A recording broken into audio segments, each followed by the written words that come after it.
Perjalanan para Argonaut berlanjut. Setelah membebaskan Raja Tua Buta Phineas dari makhluk harpi yang menjijikkan, kini untuk mencapai Laut Hitam agar dapat mencapai Kolkis, Iason dan para Argonaut harus menghadapi batu beradu, yaitu dua tebing raksasa yang saling menghantam dahsyat, siap meremukkan kapal siapa saja yang melintas. Setelah para Argonaut menolong Raja Phineas dari para harpi, maka pergilah mereka. Phineas yang berterima kasih pada Argonaut memberi petunjuk bagaimana melewati batu beradu. Batu beradu adalah batu karang di Selat Bosporus. Batu itu selalu bergerak seperti hendak menjepit apa saja yang melintasinya.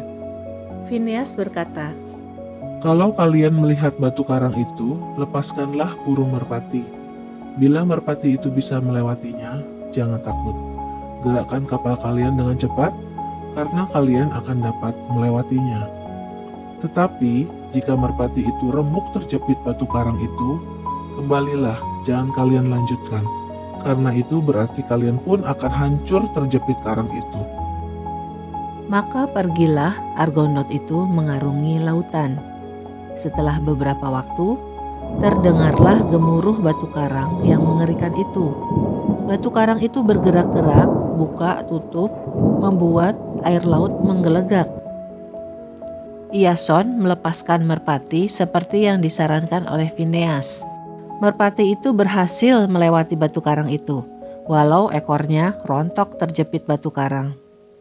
Maka kru kapal Argo pun mendayung cepat kapal mereka berusaha melewati batu karang itu.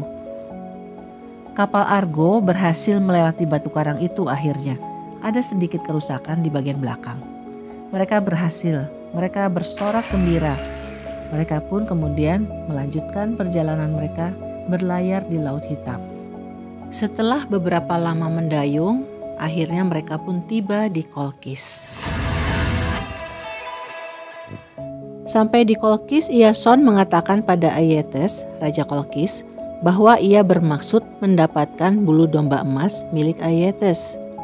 Untuk itu Iason menawarkan bantuan militer pada Aietes untuk dapat menaklukkan bangsa lain dan menawarkan ketenaran bagi Aietes. Namun Aietes enggan menerima tawaran Iason. Kemudian Aietes memberi 3 tantangan pada Iason untuk mendapatkan bulu domba emas itu. Tantangan yang pertama adalah Iason diperintahkan untuk membajak ladang dengan 2 ekor kalkotaur, yaitu banteng, yang kuku kakinya dari perunggu dan nafasnya menyemburkan api. Tantangan yang kedua, Iason diberi benih untuk ditanam di ladang tersebut, kemudian memanennya dalam sehari. Tantangan ketiga adalah mengambil bulu domba emas yang dijaga naga yang tidak pernah tidur. Tantangan-tantangan yang diberikan Aietes membuat Iason patah semangat. Tapi Dewi Hera yang telah berjanji mendukung Iason membantunya. Hera menghampiri Dewi Afrodit dan meminta Afrodit untuk membuat Medea, putri Aietes, jatuh cinta pada Iason. Afrodit setuju dan memerintahkan anaknya, Eros, untuk menembakkan panah cintanya pada Medea sehingga Medea jatuh cinta pada Iason.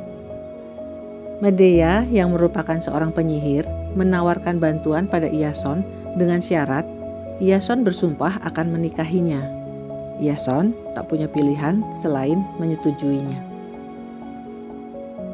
Singkat cerita, Iason bergegas menjalankan tugasnya.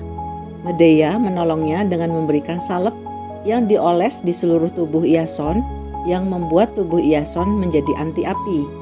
Dengan bantuan salep anti api itu, Iason berhasil menjinakkan banteng bernafas api itu dan kemudian dengan mudah ia membajak ladang. Ketika Iason hendak menabur benih, ternyata benih itu adalah gigi-gigi naga. Persis seperti dalam kisah Katmus, ketika gigi-gigi itu ditabur, muncullah para Spartoi, yaitu para prajurit bersenjata lengkap yang lahir dari gigi-gigi naga. Medea memberitahu Iason agar melempar batu ke salah satu Spartoi sehingga mereka saling tuduh dan saling serang hingga tak satu pun Spartoi yang tersisa. Kemudian Iason harus menghadapi tugas yang sulit, yaitu mengambil bulu domba emas dari tempatnya yang dijaga naga yang tak pernah tidur. Iason tidak boleh membunuh naga itu karena naga itu adalah milik dewa perang Ares. Medea maju, dari jubahnya ia mengeluarkan ramuan ajaib dan menyemprotkan ramuan itu ke arah naga. Lalu ia berbisik lirih melantunkan mantra-mantra. Suaranya merayap menembus telinga sang naga. Akhirnya naga yang bertahun-tahun tidak pernah tidur itu pun terkulai di tanah. Naga itu pun tertidur. Segera Iason pun melangkah cepat memanjat pohon dan meraih bulu domba emas yang berkilau lembut seperti matahari pagi itu. Iason dan Medea lalu lari menuju pantai di mana para Argonaut telah menunggu. Apsirtos, adik Medea, muncul dan tampak bingung. Ia bertanya, "Apa yang kau lakukan, Medea?" Medea berkata, "Dengarkan aku, ayah tak akan mengampuniku dan ayah tak akan mengampunimu juga. Lebih baik kau ikut denganku." Apsirtos yang masih remaja itu pun percaya dan ikut berlari bersama Medea dan Iason. Akhirnya mereka tiba di pantai dan langsung naik ke kapal Argo. Kapal pun berangkat meninggalkan Kolkis. Iason telah berhasil membawa bulu domba emas yang diminta oleh Pelias.